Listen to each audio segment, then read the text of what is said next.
મારો મને મેસેજ મળ્યો હતો. હું ઓડ ગામનો વતની છું. પાપડ બનાવવાના મશીન માટે અરજી કરી હતી. બધા લોકો અહીં આવ્યો ત્યારે જોયું તો બધા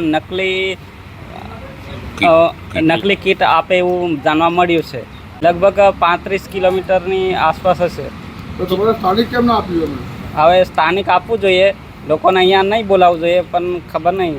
અમે કમિશનર કુટીર ગ્રામ ઉદ્યોગ વિભાગ દ્વારા માનવ કલ્યાણ યોજના સહયોગ હેઠળ જે અલગ અલગ માનવ ગરીબ કલ્યાણ મેળાની કીટો છે તેનું વિતરણ માટે અમને એજન્સીઓ સોંપેલી હતી, જેમાં ભરતકામ છે, બ્યુટી પાર્લર છે, દૂધ દહીં વેચનાર કીટ છે, ઇલેક્ટ્રિક પંચર્સ, વાહન સર્વિસ, અથાણા, સેન્ટરિંગ, પમ્બલિંગ, પાપડ બનાવટ જેવી કીટો હોય છે. પ્રોવાઈડ કરે ગવર્મેન્ટ એજન્સીઓને પ્રોવાઈડ કરે છે, તેની પર ડિપેન્ડ કરે આ વસ્તુ.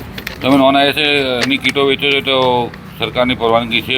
નોન આઈએસઆઈ 20,000 રૂપિયા સુધીનો કીટનું બિલ છે તો એ તો હવે જે એજન્સીઓ પ્રોવાઈડ કરે છે તેની પર ડિપેન્ડ કરે આ વસ્તુ. હલકી કક્ષાનો માલ છે, તમે નોન આઈએસઆઈ છે તમે જોયું? ના, એ વસ્તુ અમે નથી જોયું. બીજી વાત છે, કેટલા તાલુકાના લોકોને બોલાવવામાં આવ્યા છે? આમાં તાલુકા એટલે અમારી પાસે આખું છોટાઉદેપુર જિલ્લાનું લિસ્ટ હોય છે. છોટાઉદેપુર જિલ્લાનું લિસ્ટ હોય છે, તો એમાં જે તે લાભાર્થીઓ અલગ અલગ છે. કીટો પ્રમાણે અલગ અલગ લાભાર્થીઓ છે. જે તે કીટો પ્રમાણે લાભાર્થીઓને અમે બોલાવતા હોઈએ છીએ. હલકી કક્ષાની કીટ છે, નોન આઈએસઆઈની છે, તો શું કહેશો એના માટે?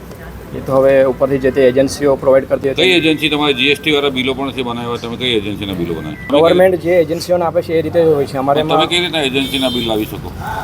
એજન્સીઓ આપે એ પ્રમાણે જ હોય છે. તમે કઈ રીતના બિલ બનાવી શકો એજન્સીના? એમાં તો અમે નથી જાણતા, પણ તમે કયો હોદ્દો તમારો? બસ અમે ડિસ્ટ્રીબ્યુટર, દુકાનદાર ટાઈપ ડિસ્ટ્રીબ્યુટર. તો બિલ તમે કઈ રીતના જીએસટી વાળું બિલ બનાવો છો તો નોન આઈએસઆઈ કેમ ઉલ્લેખ નથી કરતા? ઉપરથી પ્રોવાઈડ કરે છે એ પ્રમાણે જ હોય છે. બીજું 1000નું કીટ હોય તો હવે ઉપરથી જે રીતે હોય છે તે પ્રમાણે ચાલે છે. અમે આમાં કશું નહીં કહી શકતા. જિલ્લાના કવાંટ ખાતે માનવ ગરિમાના કીટ આપવા માટે આખા જિલ્લામાંથી લાભાર્થીઓને બોલાવવામાં આવ્યા. કોઈ 50 કિલોમીટર, કોઈ 40 કિલોમીટર, કોઈ 70 કિલોમીટર દૂરથી કીટ લેવા માટે આવ્યું છે. આ તસવીરમાં જોઈ રહ્યા છો, લોકો છે, ગરીબ લોકો છે, તેઓ ભાડું ખર્ચીને કીટ લેવા માટે આવ્યા છે. તેઓનો આક્ષેપ છે કે જે માલ આપવામાં આવ્યો છે તે હલકી કક્ષાનો છે. સારી ક્વોલિટીની વસ્તુ આપવાની હોય છે. આ દૂધના કેન છે, દૂધ ભરવા માટેના.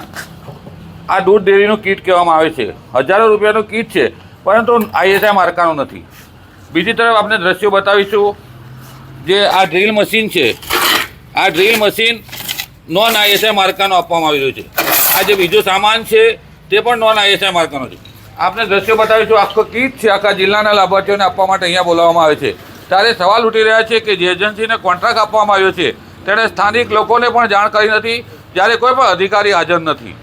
હાલ તો હલકી કક્ષાનું મટીરિયલ આપતા આવતું હોવાનો લોકો આક્ષેપ કરી રહ્યા છે. Rafiq Dhaniwala, news room, Chhota Udepur.